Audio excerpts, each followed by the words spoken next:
حي على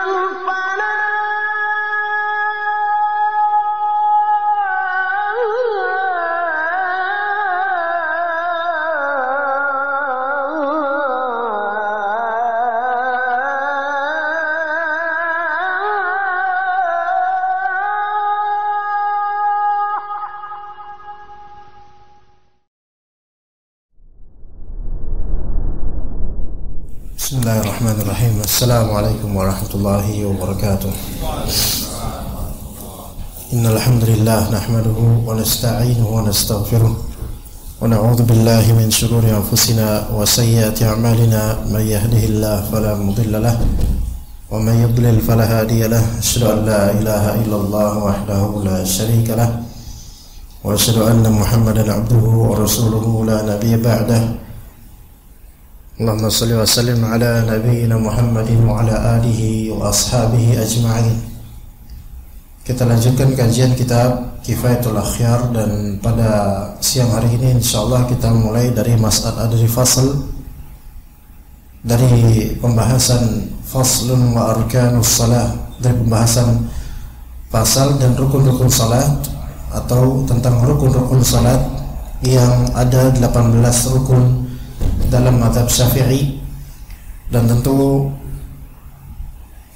juga diantaranya ada yang disepakati oleh semua ulama mazhab, diantaranya yaitu niat yang merupakan rukun pertama. Makanya disebutkan di sini an-niyah, niatan itu termasuk rukun, dan bahkan ia adalah rukun pertama yang disepakati oleh para ulama dalam mazhab Syafi'i. Dikatakan oleh Syekh Taqiyuddin Al-Hisni rahimahullah dalam kitab Kifayatul Akhyar ini, qad alimta anna as-salata asy-syar'iyyata tashtamilu ala arkanin wa ab'adin wa hayatin. Engkau telah mengetahui bahwasanya salat syar'i itu mencakup rukun-rukun dan sunnah-sunnah yang dalam istilah Syafi'iyah yaitu ab'ad, dan sunnah-sunnah dalam Syafi'iyah maknanya disebut hayat. Ini semua rukun dan sunnah ada dalam salat syar'iyah. Jadi salat memiliki rukun-rukunnya, salat memiliki sunnah-sunnahnya di dalamnya. Maka bagaimana dengan rukun? Faminal arkani an-niyah. Di antara rukun-rukun salat adalah niatan. Li'annaha wajibatun fi ba'di salati, yani dzikra wa huwa awwaluha. Karena niatan itu merupakan hal yang wajib di sebagian salat, dan dia merupakan, yaitu niatan merupakan awal dari rukun-rukun salat. Fakanat ruknan katakbirati warruku'i wa ghairihima. Maka niatan itu termasuk rukun, seperti takbiratul ihram. Takbiratul ihram itu rukun. Kemudian ruku' itu rukun, dan selain dari keduanya dari rukun-rukun salat. Wa minhum man 'addaha syarta. Namun juga ada sebenarnya dalam mazhab Syafi'i yang menjadikan niat itu bukan termasuk rukun, melainkan dia termasuk syarat. Beda rukun dengan syarat, ya. Jadi sebenarnya walaupun tadi Anda katakan para ulama sepakat, ulama mazhab Syafi'i sepakat, lebih tepatnya kita katakan sepakat akan kewajiban niat. Ya, adapun tentang rukun atau bukannya, ini memang terjadi perbedaan pendapat antara blok Imam Ghazali dengan imam lainnya. Adapun bloknya Imam Ghazali fikih ulama Syafi'iyah juga. Beliau menjadikan niatan itu bukan rukun salat. Maka dikatakan sini qala al-Ghazali hiya bisyarti asbah. Berkata Imam Al-Ghazali bahwasanya niatan itu lebih cocok untuk disebut syarat sah salat daripada disebut rukun. Ya, di sini jadi nanti kita akan paham ternyata syarat dengan rukun itu beda. Syarat sah dengan rukun itu beda.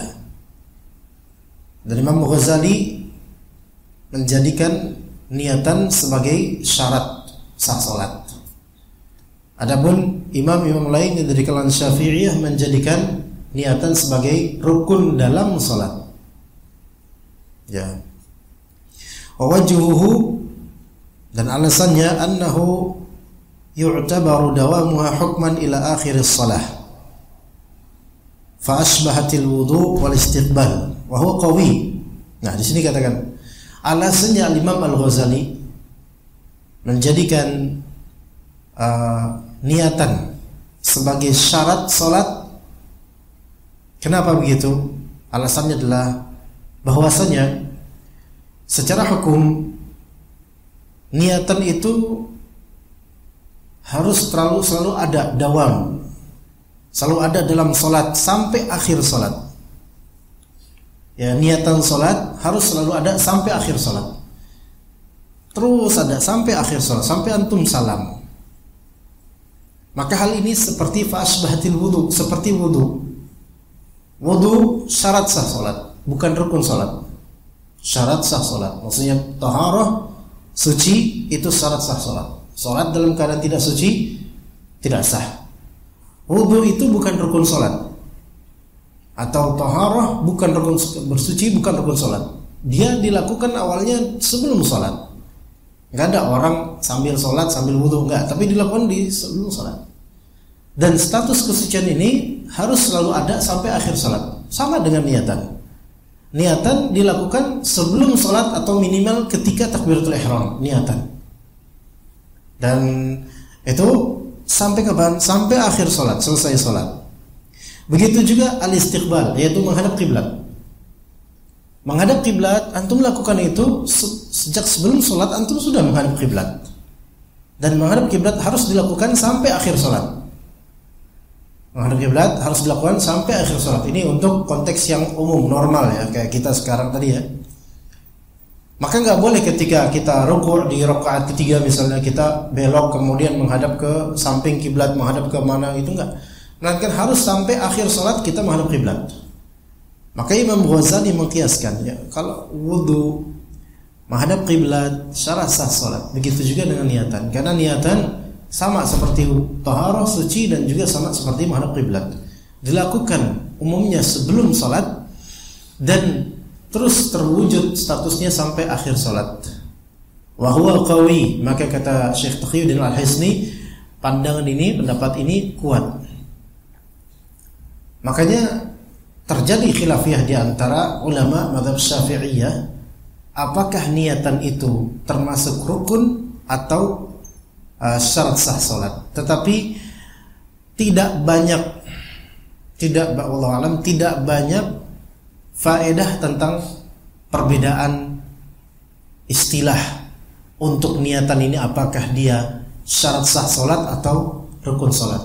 Karena al-muhim, yang terpenting adalah seseorang menghadirkan niatan untuk salat pada salatnya, itu yang penting. Mau dia disebut syarat sah kek, dan itu sahih. Mau disebut itu rukun kek, dan itu juga sahih. Maka nggak masalah mau yang mana disebutnya. Yang terpenting amalkan niat, adakan niat ketika salat. Ya, kemudian summa an-niyatu al-qasdu.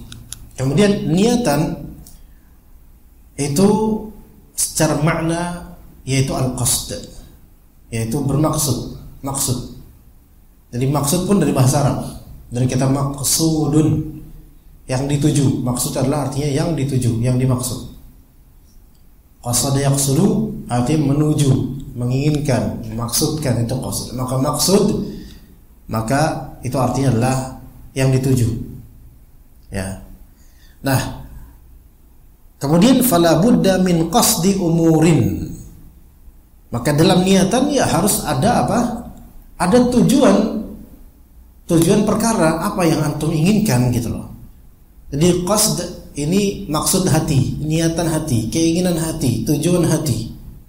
Ya. Ahaduha qasdu fi'li sholati litamtaza an sa'iril af'al. Nah, di sini ketika antum salat, maka harus ada maksud dari salat-salat antum.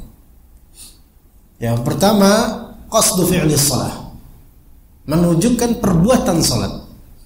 Antum menginginkan perbuatan salat, kenapa? Litamtaza an sa'iril af'al, agar perbuatan salat ini memiliki mizah, memiliki specified atau memiliki perbedaan spesialisasi dibandingkan dengan umumnya perbuatan.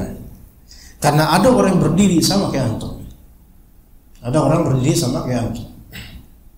Sama-sama ngadep kiblat. Tapi dia berdiri tidak lagi sedang sholat. Tidak sedang sholat. Mungkin dia berdiri lagi nunggu apa? Ya, bahkan dia berdiri lagi pegang HP atau lagi chat dan seterusnya. Ini bukan sholat. Antum berdiri sampingnya dengan niatan sholat, maka Allahu Akbar. Jadi amalan tergantung niatnya. Seseorang berdiri bukan walaupun menghadap kiblat, walaupun di dalam keadaan suci, tapi niatan dia bukan sholat, maka bukan sholat. Tapi antum berdiri dalam keadaan suci menghadap kiblat, antum niatan pengen sholat tahajud atau pengen sholat apa qabliyah dan semisalnya, maka antum sedang sholat. Ini perbedaannya. Masalah berdiri doang, banyak orang berdiri, tapi nggak semua yang berdiri sedang sholat karena niatannya bukan sholat. Coba kalau antum ke Masjidil Haram, ke Masjid Nabawi, pernah Masjidil Haram yang lebih crowded, ya.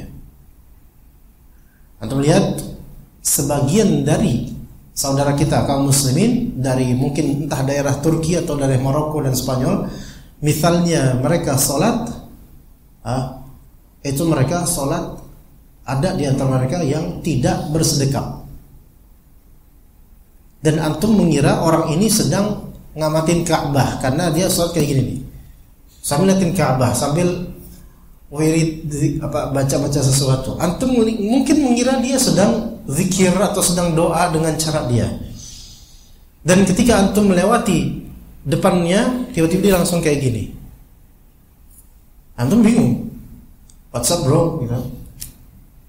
Ya ada apa? Kenapa? Ya, gitu. Dicegah karena nggak mau dilewatin karena dia lagi sholat. Maka di sini ya di sini kita perlunya khazanah fikih yang lebih ya. Kadang-kadang kita perlu tahu, walaupun yang sahih adalah kita bersedekap sesuai dengan Nabi SAW. Ya, karena dalam mazhab Maliki sebagiannya berpendapat tidak bersedekap ketika berdiri, dan itu bisa antum lihat nanti. Sebagian dari saudara kita orang Maroko, orang mungkin dari daerah Andalusia dulunya, yaitu Spanyol tapi versi yang muslimnya, kalau misalnya ada yang sedang umrah atau haji dari Andalusia seperti Granada ya, dan misalnya Sevilla yang dulu daerah-daerah dikuasai kaum muslimin ya. Maka mereka banyak yang sholat tidak bersedekap, tapi mereka berdiri menghadap kiblat, menghadap Ka'bah, dan niatan mereka sholat. Apakah sah sholatnya? Sah sholatnya. Walaupun Wallahu a'lam yang lebih sunnah adalah apa? Bersedekap, itu lebih sahih. Dan bersedekap itu di perut, ikhwan. Enggak gini, ya. Gini. Memang kesannya kalau kayak gini itu lebih khusyuk sholat, tapi enggak ada dalilnya seperti ini. Yang sahih kayak gini. Bahkan ada yang sahih lebih bawah lagi gitu. Ya. Mungkin yang mu'tadil yang supaya tidak terlalu mencolok bagi keumuman orang kita, cukup di sini aja. Ya, maka enggak yang gini. Ini yang lebih sahih ya. Yaitu di perut. Ya, bukan di paru-paru. Ya, rai tenggorokan enggak itu enggak ada itu. Ya, jadi seperti ini. Baik. Jadi berdiri, sama-sama berdiri. Jadi niatan untuk sholat ketika berdiri litamtaza an sa'iril af'al. Tujuannya apa niatannya? Untuk membedakan antum yang sedang sholat dibandingkan dengan orang lain yang melakukan perbuatan yang sama berdiri namun dia tidak sedang sholat. Begitu ya. Kalau antum mungkin mengadut mazhab Maliki, atau mungkin antum orang Maghrib, orang Maroko, kemudian antum sholat dengan cara versi mereka, yaitu tidak bersedekap, tafadhal, mungkin itu mazhab yang antum pilih, walaupun tidak sesuai dengan sunnah yang sahih. Maka antum niatan Allahu Akbar, kemudian tanpa sedekap. Maka apakah ini masuk sholat? Ini masuk sholat, karena antum sudah niatan untuk sholat.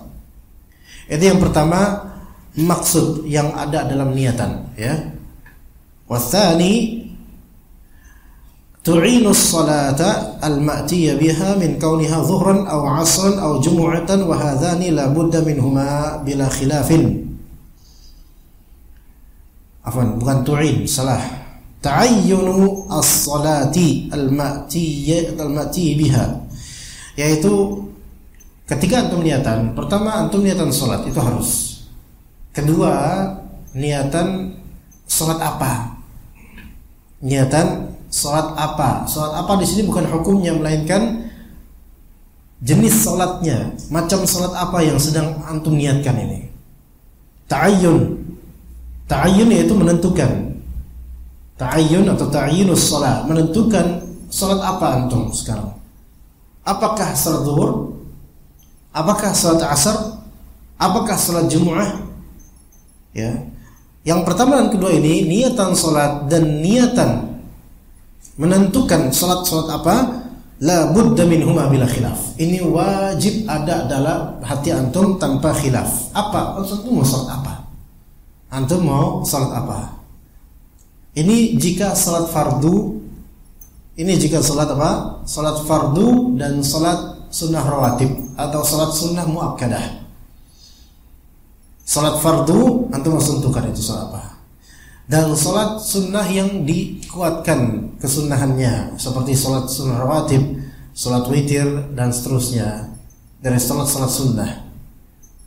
Adapun sholat sunnah mutlaqah, sholat sunnah bebas, sholat mutlak, maka ini tidak diwajibkan untuk menentukan bahwa saya pengen sholat sunnah mutlaqah, karena namanya pengen sholat aja, maka itu sah sebagai sholat. Saya kasih contoh.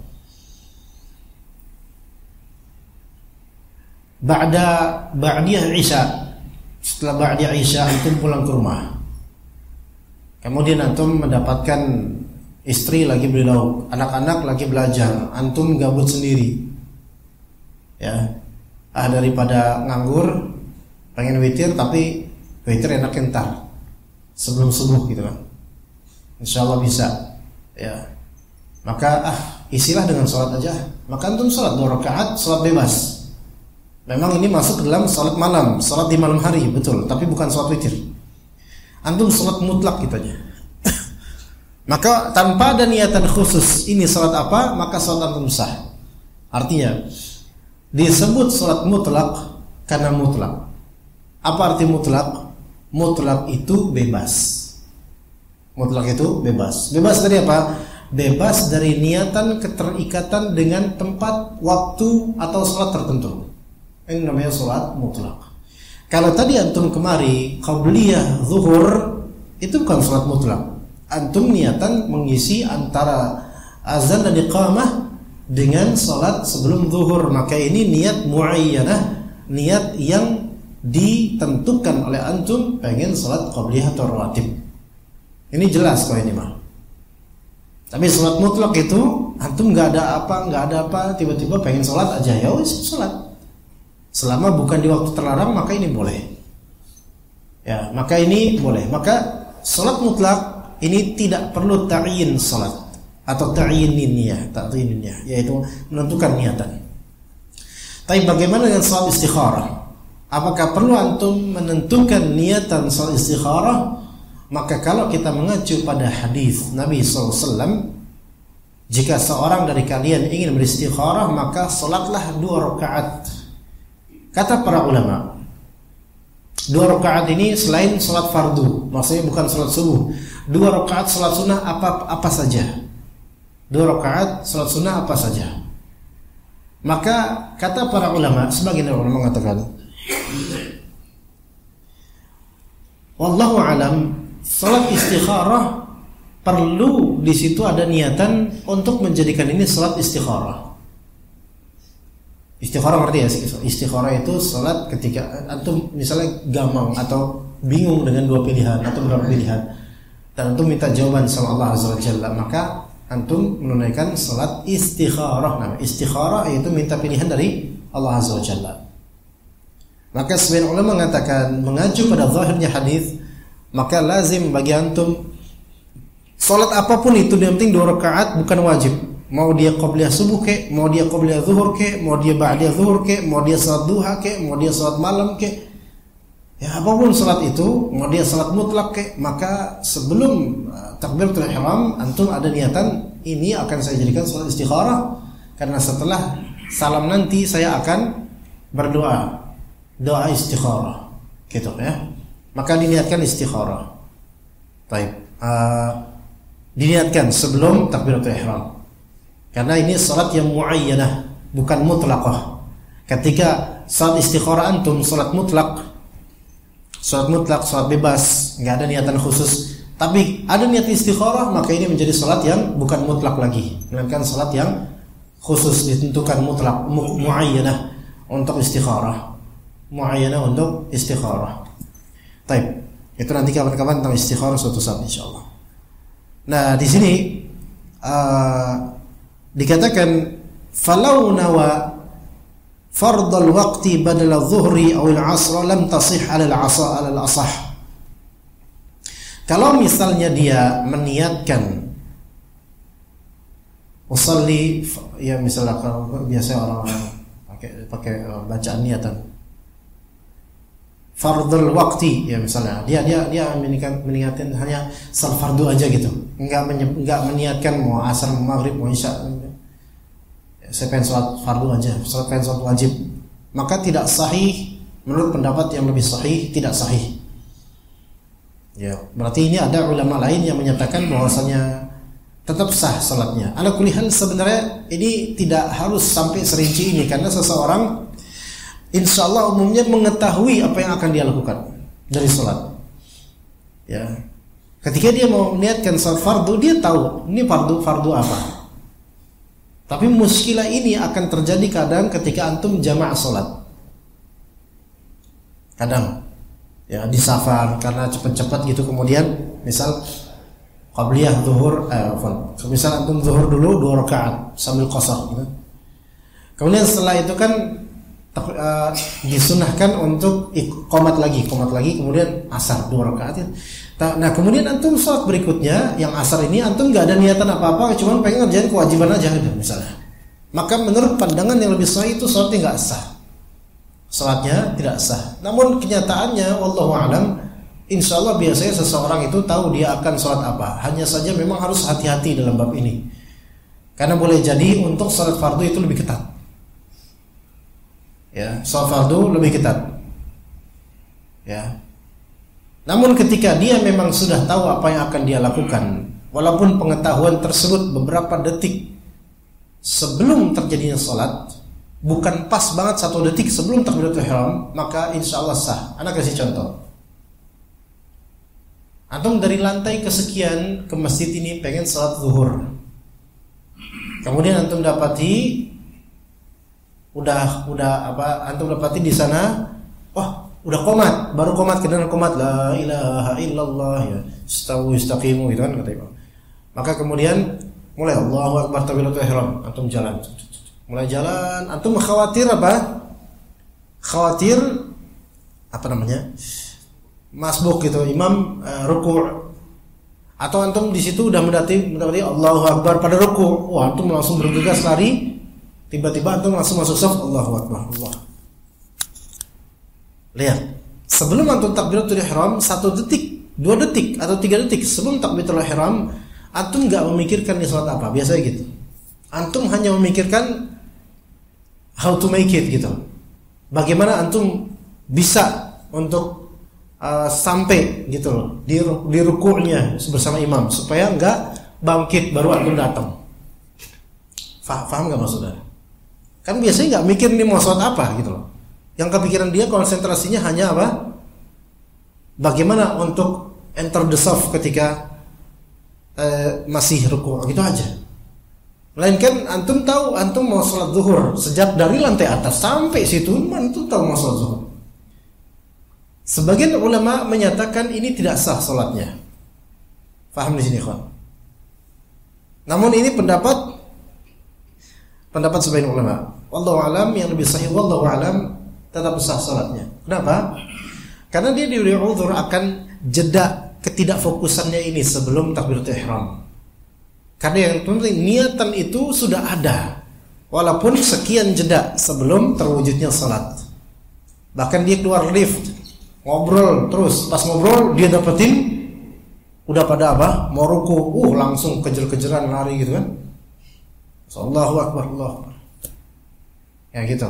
Maka wallahu alam Salatnya tetap sah jika memang sudah ada niatan sebelumnya. Dan nggak mungkin seseorang ke masjid Al-Ikhlas ini dari lantai atas nggak tahu mau salat apa. Kalau ada orang kayak gitu, Anda yakin nggak diterima kerja di sini? Karena akalnya agak kurang sedikit, agak lain mungkin. Anda yakin antum pasti tahu salat apa? Mau salat apa antum tahu? Zuhur atau asar gitu. Ya begitu. Taib.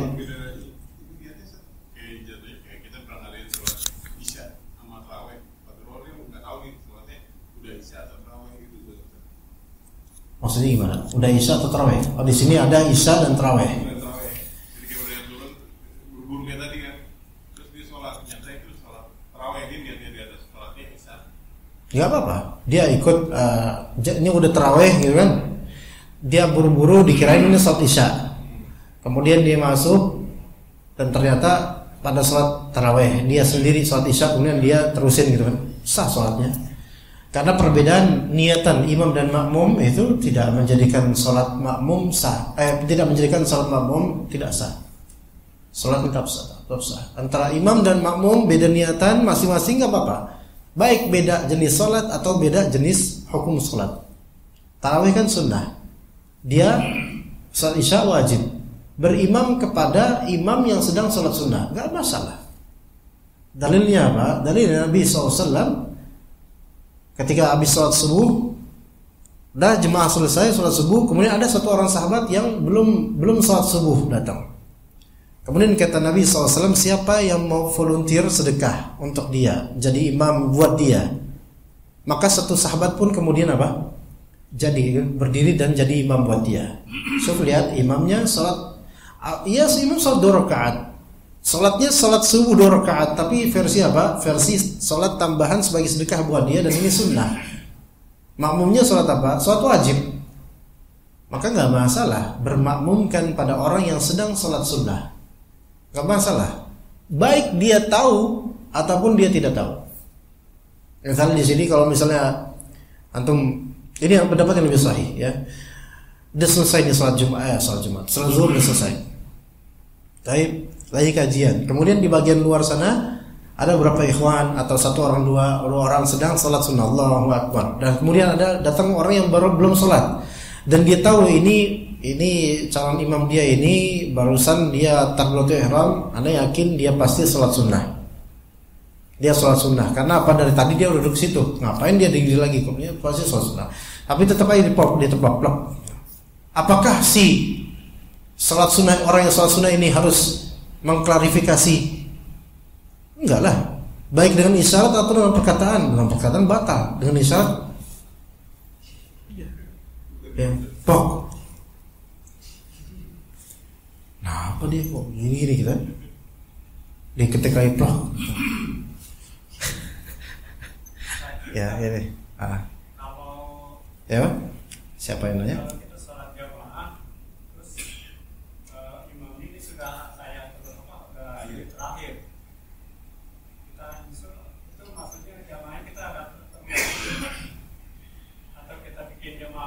Baik. Ini oke. Pertanyaan beliau sebenarnya tadi belum selesai itu urusan, tapi nggak apa-apa. Pertanyaan Bapak, kalau kita mendapati rakaat keempat, tasyahud akhir gitu ya. Nah, apakah dia mendapatkan fadilah salat berjamaah atau kita bikin salat baru aja gitu? Ini ada dua pendapat yang berbeda. Tapi sebenarnya kedua-duanya boleh. Antum memasuk silakan. Mau bikin jemaah baru juga silahkan, tapi nunggu takbiratul ihram dengan adanya syarat. Nanti anak kasih tahu. Sekarang gini, pilihan pertama Pak, antum masuk ke dalam jemaah. Ini imam dan para jemaah sedang tasyahud akhir, masuk. Ya, dengan niatan berjemaah, maka insya Allah dapat sesuai niatan sholat berjemaah. Walau pada asalnya seseorang ketika tidak mendapatkan ruku' imam, maka dia tidak mendapatkan rakaat, sebenarnya begitu. Tetapi karena konteksnya masih jemaah, maka mudah-mudahan tetap dapat insyaallah. Dia tidak dapat rakaat bersama imam, tapi dia dapat niatan salat berjamaah. Bisa dipahami Pak ini sih Pak? Jadi dia masuk aja nggak apa-apa. Dia dapat niatan dia, insyaallah niatan salat berjamaah. Itu opsi pertama. Opsi kedua, bikin jemaah baru karena ini ya udah lewat, ini ya udah tasyahud akhir, udahlah saya bikin jemaah baru. Apalagi dia ngeliat ada jemaah lain yang baru masuk gitu kan. Dengan syarat ya dengan syarat dua. Dia kan nunggu selesai ya. Atau dengan syarat tiga, Pak, dengan syarat tiga syarat. Pertama kan ini tasyahud akhir, semua jemaah tasyahud akhir. Dia waduh, bikin jemaah baru lah. Syarat pertama, antum jangan bikin jemaah sebelum pada selesai. Iya. Iyalah, masa masih tasyahud akhir kemudian antum bikin jemaah baru, ya komat, Allahu Akbar, Allah. Itu imam tasyahud. Siapa? Ya. Siapa? Gitu ya. Jadi nunggu sampai selesai, sampai salam, baru kemudian bikin jemaah. Itu pertama. Kedua, di sesi menunggu salamnya imam dan makmum itu, antum jangan memprovokasi orang-orang untuk udah nggak usah ikutan, aman aja. Gitu. Enggak. Biarkan mereka memilih, mereka mau masuk ke dalam shaf itu atau mereka mau nunggu selesai mereka sampai bikin jemaah baru. Itu pilihan masing-masing. Itu syarat kedua. Jadi nggak boleh siap-siap. Nggak gitu. Kan terserah mereka mau masuk silakan. Mau terus lihat antum mau bikin shaf jemaah juga mereka pilih antum, ya silakan. Itu syarat kedua. Dan syarat ketiga ini yang paling vital sebenarnya.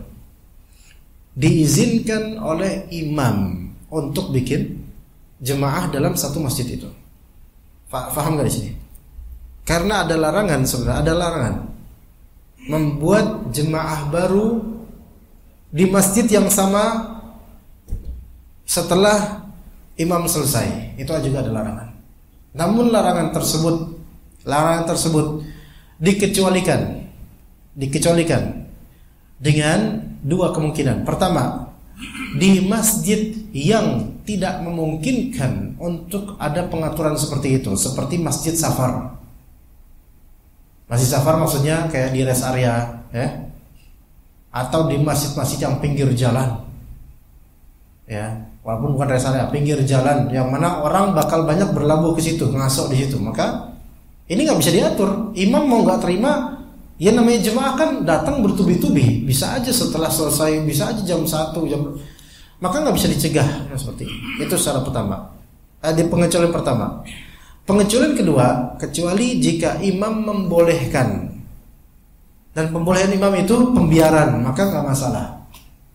Yang tadi dalil yang kita sebutkan, lihat subuh, Nabi SAW selesai sholat subuh, ada satu orang yang belum sholatnya. Nabi bahkan menawarkan satu orang untuk berjamaah dengan beliau.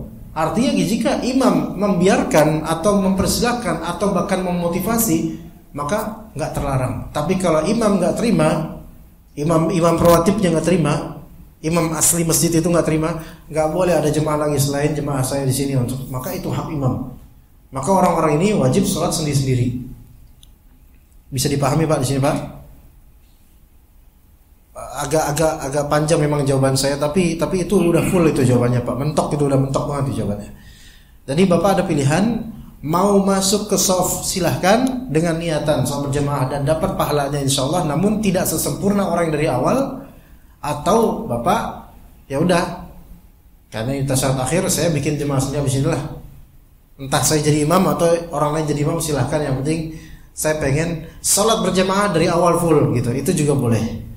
Itu juga boleh dengan syarat yang tadi 3, yaitu nunggu salam mereka. Yang kedua, tidak memprovokasi orang-orang untuk ikut ke jemaahnya. Dan yang ketiga, diizinkan oleh imam. Ya, diizinkan oleh imam. Nah, gimana dapat izin imam? Itu dia. Apakah harus datang habis Assalamualaikum warahmatullahi wabarakatuh terus merobos gitu, kemudian afwan Ustaz, boleh nggak? Boleh? Ya. Nggak perlu kayak gitu. Nah kan coba antum, ada yang qomat, ya udah, terus ada yang qomat kan, di pelan belakang ada qomat. Kalau imam itu tahu, melihat dan membiarkan, maka berarti membolehkan. Iya. Terpaksa sebenarnya sih. Ya, membolehkan. Tapi kalau imam itu bertindak pas lagi pada, kan sunnahnya qomat, ada qomat.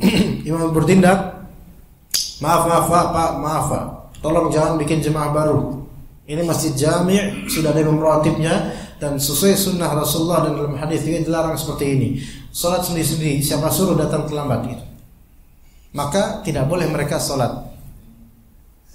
Tidak boleh mereka salat berjamaah bikin imam, enggak boleh. Sendiri-sendiri. Tapi Anda pikir enggak ada imam kayak gitu sekarang? Kecuali bakal viral di video ini tuh. Bahkan sama ketua DKM sendiri di videoin supaya dijelekin imamnya gitu. Nah, tapi kalau emang begitu, dia begitu, mungkin agak kaku, mungkin nggak ngerti masyarakat atau gimana, karena kan sekarang kehidupan sekarang nggak kayak di zaman Nabi SAW. Ya, yang mana Nabi SAW kadang-kadang beliau baru, ayo kita mulai sholat qomat, menunggu pada kumpul dulu, kan kadang-kadang gitu.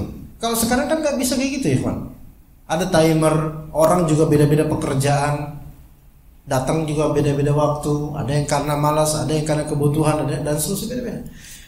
Jadi dengan perbedaan antropologi dan karakter zaman ini, itu yang membuat ya untuk mengadopsi sunnah yang seperti ini agak susah di banyak sekali tempat di muka bumi ini sekarang. Bahkan di Masjid Nabawi saja udah ada imam yang udah ditentukan. Tapi kalau askar misalnya, askar itu maksudnya tentaranya, ada yang sholat berjamaah kemudian jemaah umroh baru datang dari mana gitu, baru mau sholat jemaah kemudian dilarang, kayaknya nggak bakal itu terjadi karena susah untuk seketat itu, susah. Tapi Anda pernah ada masjid seperti itu, ada di Masjid Nurul Iman Rawabambu, Nurul Islam Rawabambu, daerah Pasar Minggu. Dulu Anda isi kajian di situ. Ada seorang imam, ya bapak-bapak udah tua, mungkin usia sekarang 80-an. Udah tua, besar maksudnya besar gemuk badannya, dan beliau itu tidak mengizinkan siapapun setelah selesai sholat ada sholat berjamaah. Tapi ini di komplek. Nah, ini masih mungkin kalau di komplek. Karena bukan pinggir jalan. Kalau di pinggir jalan kayak gitu, viral itu. Imam seperti itu. Tua, bawel, ya itu gitu sama orang itu. Iya, yakin dari viral. Sekarang kan apa-apa dikamerain. Iya. Tapi kalau di komplek itu masih bisa lah. Dan Anda sendiri mendengar keluhan dari beberapa warga. Keluhan, Ustaz, saya belum pernah dengar dalil imam tuh kayak gini modelnya, ngelarang orang bikin jemaah baru dengan alasan ini itu. Dalam hati Anda nggak mau ngelawan beliau juga, tapi orang tua kan jadi di rumah aja. Sebenarnya ini imamnya benar, ada sunnahnya benar. Cuman bapak ini ternyata memang sebenarnya protes kayak gitu nggak pernah ngomong ke Pak Imam, tapi ngomongnya ke Ana, yang Ana bukan warga situ. Ana isi kajian di situ rutin dulu. Tapi dalam hati Ana, ya bukan nggak ada dalil Pak, antum aja nggak tahu. Pengen Ana ngomong kayak gitu itu. Antum aja nggak tahu Pak, Ana pengen ngomong gitu, tapi udah biarin. Dan ternyata memang itu bapak tersebut emang ada hasad sama Pak Imam. Ada hasad sama Pak Imam. Jadi pangkalnya tuh bukan di masalah sunnah nggak sunnahnya sebenarnya. Apa-apa yang menurutnya janggal itu dia langsung ungkap dan publiskan ke warga gitu ya. Ya, ketidaktahuan akan sesuatu tuh kadang-kadang membuat kita tuh mengkritik, memprotes, padahal kita yang nggak tahu gitu loh. Kita yang nggak tahu. Bahkan mungkin Pak Imam ini beliau sudah mengedukasi warga dan juga jemaah sesuai sunnahnya begini gitu loh. Dan ini boleh bisa diterapkan di sini karena ini bukan masjid yang orang lalu lalang lewat, ini masjid komplek yang nggak seramai itu gitu loh. Ya seperti itu ya. Yang sering ketemu itu kalau kita di tempat umum, contohnya misal di mall, stasiun atau bandara atau tempat lain, itu kadang kalau kita udah jadi imam, tapi kan bukan imam ratib ya, sama-sama pengunjung. Terus ada beberapa orang yang bikin jamaah ini selesai, ada lagi datang bikin jamaah lagi. Itu kasus yang pertama. Terus kadang kebalikannya, orang datang malah nggak mau pada jamaah, sholatnya pada sendiri-sendiri. Nah kita sebagai pas ada di situ, mau kita saat itu kita menjadi imam ataupun saat itu kita menjadi jamaah lah, kita negur atau gimana Ustaz baiknya? Nanti yang kedua diulang lagi Pak. Yang kedua diulang lagi mungkin 3 menitan karena bentar lagi jam 1 biar anak pekan depan ada jawab.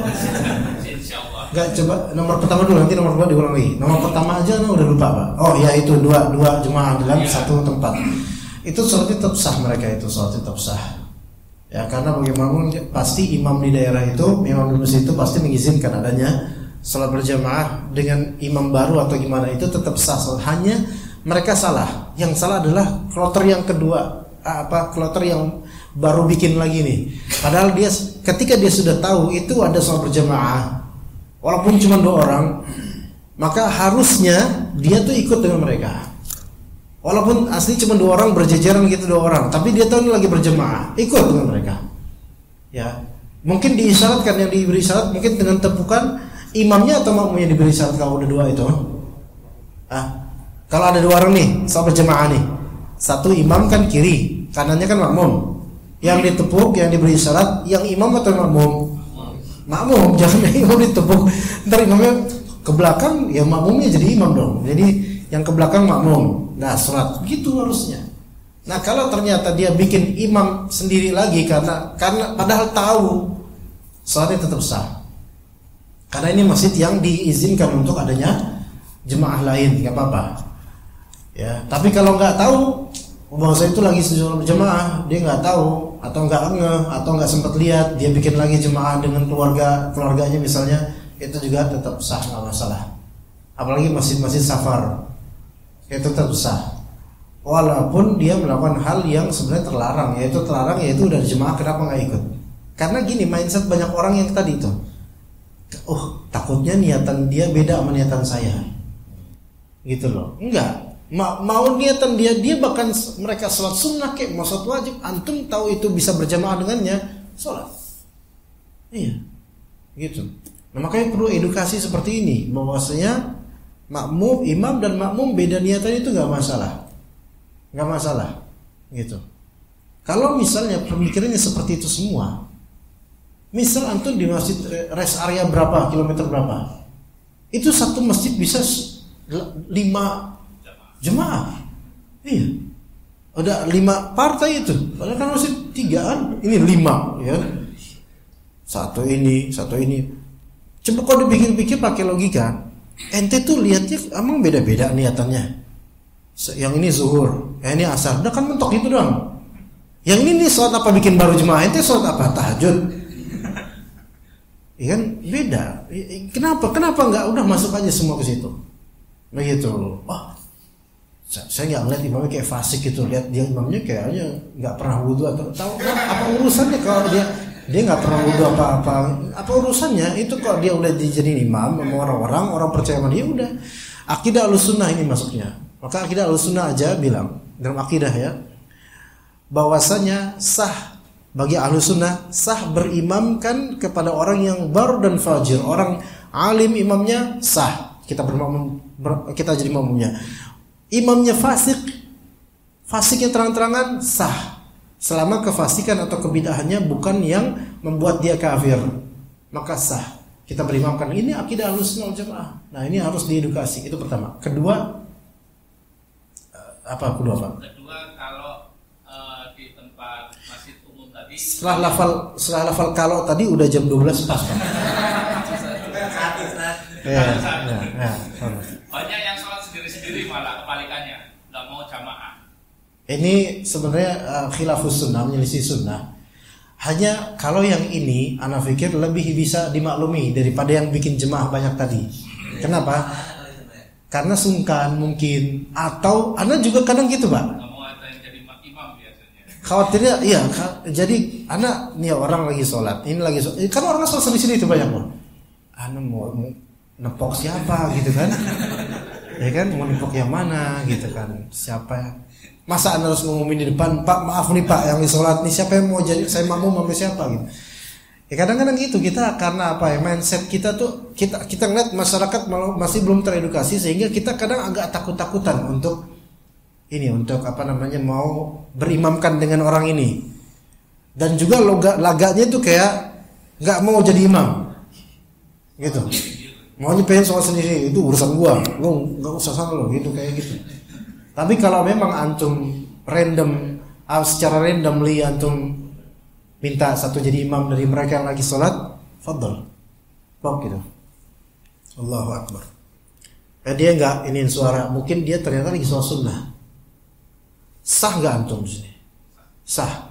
Dia lagi sholat sunnah dan dia merasa nggak berhak jadi imam, gitu kan? Karena gue lagi sholat sunnah, nanti sholat apa? Gitu kan? Pikiran dia bahwa saya sholat sunnah nggak boleh jadi imam.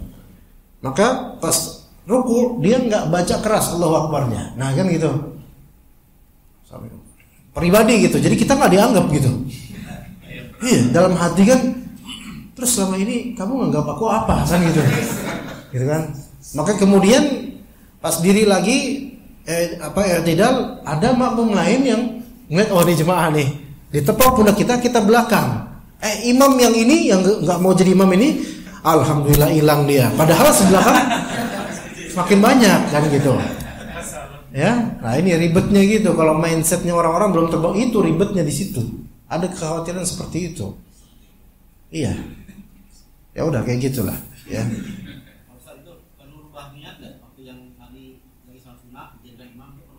Enggak. Lanjut niatan sholatnya sesuai dengan yang niatan dari awal. Iya, perubahan dari seorang makmum menjadi imam atau dari sholat sendiri menjadi imam, itu perubahan niatannya ketika perubahan itu sendiri dalam sholat. Kata dia di makmum masbuk, imam dan jemaah pada udah selesai sholat, dia kan bangkit lagi, ada yang nepok, dia yang mengubah niatan sholatnya nggak berubah, tapi dia menjadi imam sekarang. Niatannya berubah, saya jadi imam sekarang, gitu, nggak apa-apa. Kalau dia sholat yang bacaannya jahar itu, dia sholat sunnahnya dijaharkan atau disir? Misalkan di maghrib atau di isya, dia lagi sholat sunnah. Dijaharkan. Kalau dia tahu ini adalah sholat yang merupakan sholat jahriyah, walaupun dia lagi sholat sunnah, dia jaharkan. Dia jaharkan sebagaimana sholat wajib ketika itu.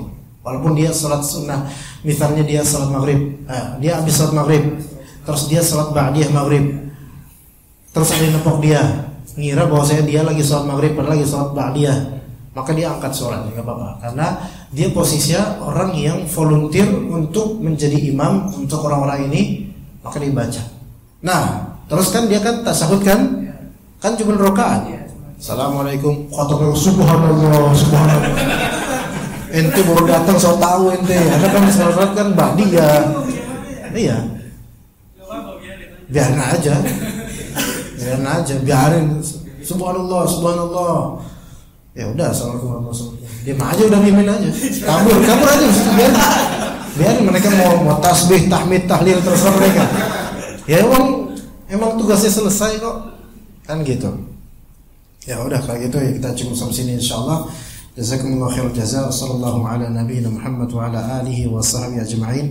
Subhanakallahumma bihamdika asyhadu an la ilaha illa anta astaghfiruka wa atubu ilaik. Assalamualaikum warahmatullahi wabarakatuh.